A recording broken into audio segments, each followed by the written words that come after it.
Good morning and welcome back to Cityside UK YouTube channel. We are back at Stanley Park today to do the Anfield Extension weekly update. We're doing it a day early today because the weather isn't going to be the best for the rest of the week. So we thought while the sun's shining, we'd get out and get it done. So before we get up in the air, we're just going to take a quick look at the site from the ground, and then we'll do our proper walk around video towards the end of the week. So I'm just going to flip you around here.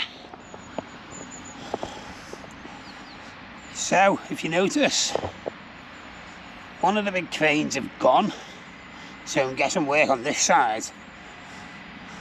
Doesn't need a big ginormous crane anymore. So that's showing real progress that the crane has gone.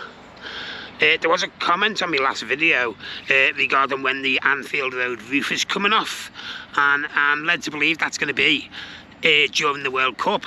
So the World Cup has come in useful for something at last.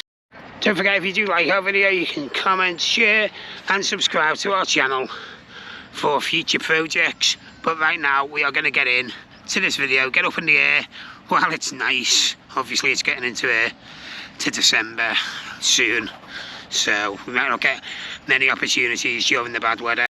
Okay, we are going to get into this video now. Take care of yourselves, we'll see you soon.